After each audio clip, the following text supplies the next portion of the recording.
श्री गणेशाय नमः। आज हम एक ऐसे स्तोत्र की चर्चा कर रहे हैं जिसके पारायण और श्रवण से भी व्यक्तियों की मनोकामनाएं सिद्ध होती हैं, उन्हें अभीष्ट की प्राप्ति होती है। इस स्तोत्र का पारायण तीनों संध्याओं के उपरांत किया जाता है। तीनों संध्याएं जो प्रातःकालीन संध्या, मध्याह्नकालीन संध्या और सायंकालीन संध्या है, इन संध्याओं के करने के उपरांत इस स्तोत्र का पारायण करना चाहिए। इस स्तोत्र का वर्णन पद्म पुराण में श्री नारद जी ने लोगों के कल्याण के लिए बताया था। यह स्तोत्र बड़ा ही अनोखा है और इसका प्रभाव भी बहुत ही अद्भुत है।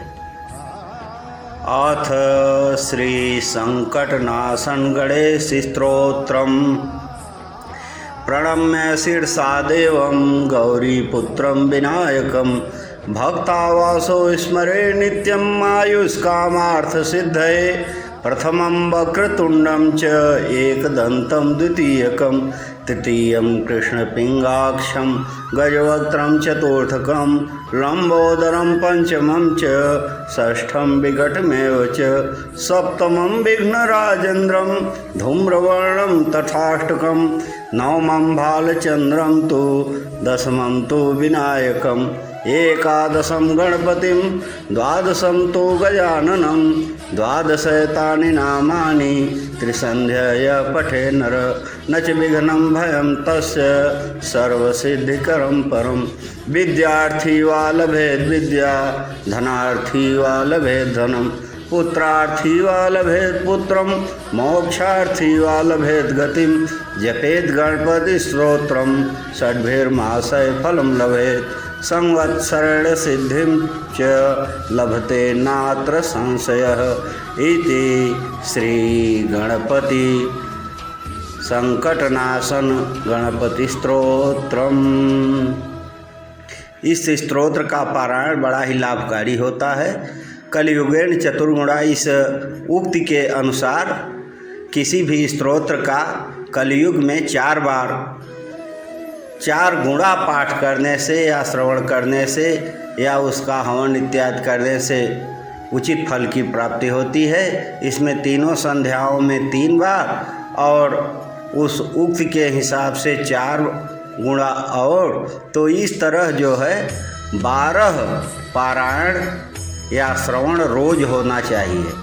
और यदि इसका 108 पारायण नित्य हो, स्नान ध्यान आदि करके व्यक्ति पवित्र मन से और पवित्र वस्त्र धारण करके इसका पारायण करे तो उसे शीघ्र ही फल प्राप्त होने लगता है।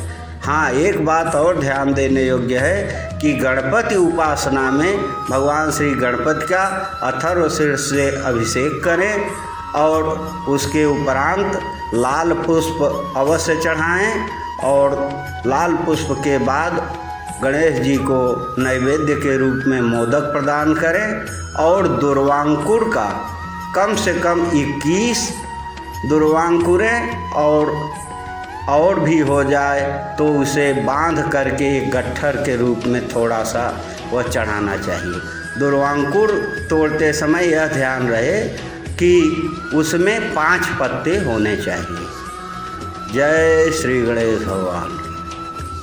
यह स्तोत्र विद्यार्थियों के लिए विशेष रूप से लाभदायक होता है, उन्हें परीक्षा में सफलता दिलवाता है और जो है उनकी बुद्धि का, मेधा का विकास होता है। जैसा कि सर्वविदित है, भगवान श्री गणपति जी ज्ञान के अधिपति देवता हैं और यह गृहस्थों के लिए भी कल्याणकारी है। यह वृद्धों के लिए अति कल्याणकारी है क्योंकि यह उनके मोक्ष मार्ग को सुगम करता है और यह जो है गृहस्थों के लिए धन ऐश्वर्य आदि के संसाधन उपलब्ध कराता है। इसका जो है 6 मास तक पारायण कम से कम किया जाना चाहिए। 1 वर्ष के पारायण के पश्चात इसमें जो है सिद्धि के लक्षण दिखने लगते हैं। इस स्तोत्र पर मेरा एक अनुभव भी है।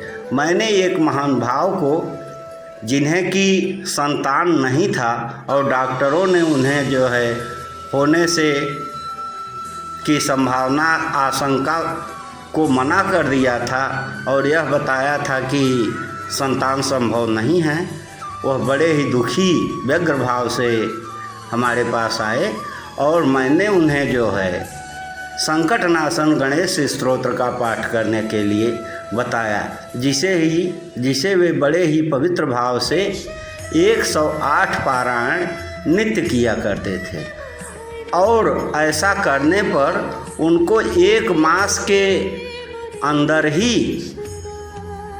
या कि 1 मास बीतते बीतते उनकी पत्नी को गर्भ की सूचना मिली। जय श्री गणेश भगवान।